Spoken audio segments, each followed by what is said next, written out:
is the important video. Hello, my future ESL fam. All right, so welcome back. This is part 3, and we're going to talk about how to nail that interview. Like, are you ready for the interview? What do you do? How do you answer these questions, right? What to expect? That's a tough one, right? So if you are new here, this is part 3 of a series as to how you could get started as an English as a second language instructor. I'm Fun with Mons. Mons, my name is Monica, and I've been an ESL teacher for quite some time, since 2016, and I have gotten so many questions about it, so I decided to do this video. It applies for any and everyone who wants to either learn how to become an ESL instructor, or who is already an instructor but looking to grow or change or something. Good? So this is for you. So if this sounds like what you want to see, then stick around until the end, because this is the important video. To be honest, all companies' interview process, all the processes are different, right? Some might be similar, but most are different.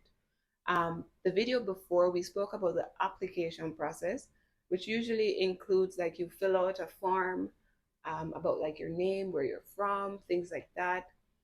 And then based on that, like your qualifications, things like that, based on that, then they decide if you will get to do an interview. Now, the interview process can be tricky. It's really different based on the company, right? I've had quite a few experiences myself, so I can say that they can be different, right? For example, I've had an interview where it was like an AI interviewer, and it was a video, it was a recording, but it was AI asking the questions and I would answer. I also had interviews with other, people, video interviews. They're all video. That's one thing, right? I've had video interviews with others. Those were also quite interesting, right? Some people will do the interview, and then a part of the process might be for you to give them like a demo lesson. So the interview itself is you having to teach them. Like they will say, "Oh, let's pretend like I'm a 6-year old, and I have no experience in English, or I am like a beginner level. Like, how do you teach?" And they provide you with slides, and you have to, teach the interviewer. It's kind of awkward, to be honest, because you'll be teaching like a full on 40-year-old, like they're 4, right? So it can be, what's the word? It can be quite, oh, what's the word? I can't remember. Darn it. Intimidating, right? It can be quite intimidating, but yes, that's also what some companies will require, right? Which is what we call a demo lesson, which I'll talk about that further. But in an interview, one of the main things that you want to do is smile. Even in the interview and the demo lesson, is smile. Because most ESL companies, remember, they're like video. So the key thing is they want to make sure that you're pleasant and you smile. So every interview, just smile a lot. In the demo lesson, when you're teaching, smile a lot. Like, always smile. They look for that. Good. Another thing that you want to do is dress professionally, right? After the interview, you could always dress down or change it up, but I would recommend professionally dressing for the interview, right? They're only seeing like up to here, so just make sure up here looks professional. So nothing with any like bad words or expletives here, things like that. I wouldn't recommend. Even something as simple as a shirt like this, but if the picture came down further, so it was just plain, that's fine. It's not really, really professional, but it works, right? But something plain versus like a lot of distraction on the shirt. Good. So that's my recommendation for dress code. Second is, you're going to first research the company you of course, you applied for. So find out where they're located, because a lot of these companies come from, like, for example, China. So it's good to know the cultural differences from the interview, right? Because sometimes odds are the interviewer might be, a Chinese person. So you want to ensure that you are respectful and you are within the cultural boundaries, right? So that's another good thing to note. As I said, not all are from China, but it's good to know, so you know what you're going into, what your expectations might be. Then the interview is also where you want your personality to shine as a teacher. So what you want to do is think of some good, not even good, some great qualities of a teacher from beforehand. So when they ask you certain questions, you're able to draw for those, as these are some of the things that you are good at, so that you can stand out in that way. Mhm. I spoke to you before about researching. I also would say that be prepared as it relates to technical skills and communicate computer literacy, right? Because if you have, for example, that demo lesson, you have to be able to click real fast and switch up things, right? So be prepared for something like that. You usually do get some time to look through what they want you to, teach and things like that, so not to worry. But sometimes if you don't have the demo lesson, they might just ask you to, like how would you deal with a 7-year old who is not getting the answer correct? Do you tell him no? And that's one of the, I think I hear that question a lot. And the key thing is you don't really tell them no, right? Or you don't say, no, you're wrong. You just find a way to correct them constructively, right? Without it being, no, that's not wrong. So, for example, if I say, okay, so this is blue, and they say blah, I'd say, let's say it again, and I'll repeat it. So they call that modeling. So you repeat that a few times and have the student repeat it until they get it right, instead of saying, no, that's not how you say it, right? That comes off as a little bit aggressive, and they don't want to hear that. So you want to make it, like that. You also want to make sure your internet connection is good.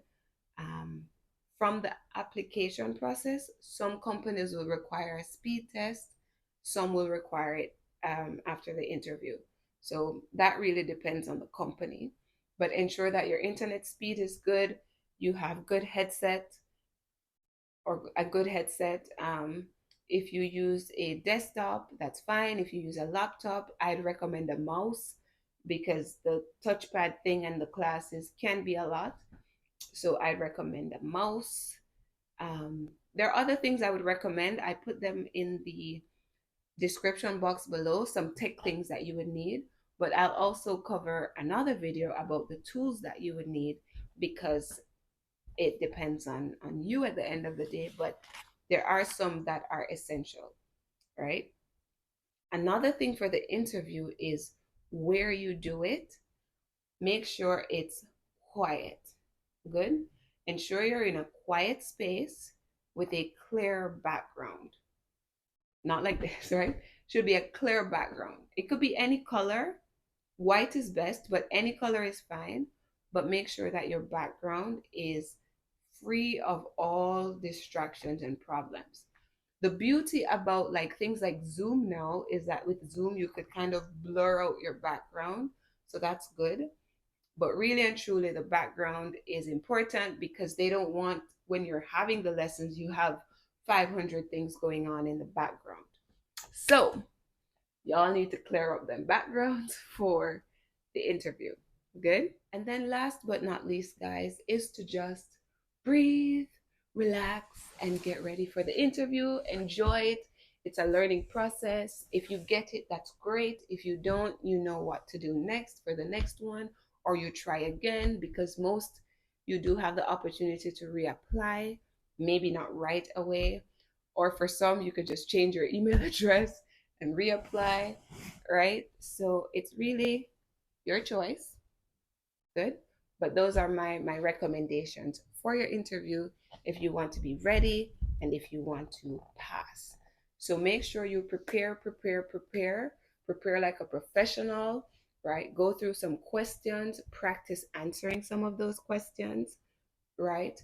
Think about your teaching style, think about your teaching philosophy, because some will ask you, what's your teaching philosophy, right? And find one that you could stick with for everyone. For me, one of my strongest things is that I believe the student should do most of the speaking. So they do like 90% because they want to build their confidence, right? More than anything else, speaking is a problem. So my philosophy is around that. It's a lot more, but you get the idea. So you want to create one. Again, this is something I help with through like consultation. If you're interested in that, you could go ahead and book that below, right? But those are my interview recommendations. But I did pull up a few questions. Again, I go through this more in the one-on-one sessions, the consultations, but I'll give you guys maybe an example of a few questions and how you could answer them. All right. Um, So, a question I have here: can you introduce yourself and provide a brief overview of your teaching experience? So, I would answer that by saying, so, hi, my name is Monica. I'm from the beautiful island of XYZ. My hobbies include dancing, volunteering, playing video games, traveling, and listening to music. I currently hold a bachelor's degree from the University of XYZ in where it's focused on business administration, where I majored in production operations and marketing, right? I also hold a TESOL certification from UniPrep, and I have been teaching English as a second language since 2016.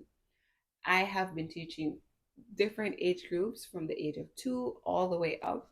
And I find that these lessons are really fun, really engaging, and I would have learned and grown a lot over the years based on my experience with these different age groups. It has helped me to know how to deal with the different age groups, how to adapt to their different needs, and because of that, I am forever. So it might ask you, how do you ensure effective communication with students who may have limited English proficiency?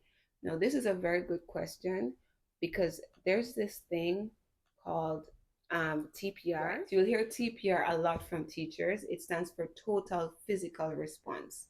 So if that's the question that I have as to how I deal with someone who is not, following because of the level and things like that, then that would be my response. I would say, okay, so if there is a problem as it relates to the language proficiency levels, then I would have to include a lot of TPR.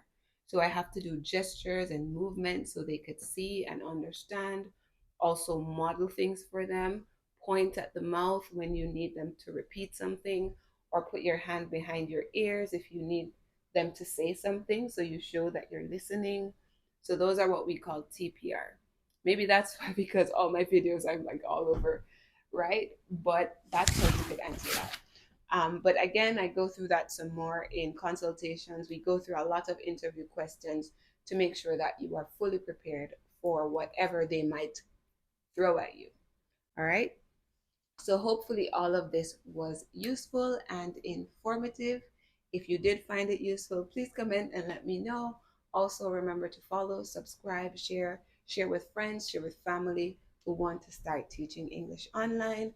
Come say hi on Instagram at funwithmonss, and I'll see you guys in the next video.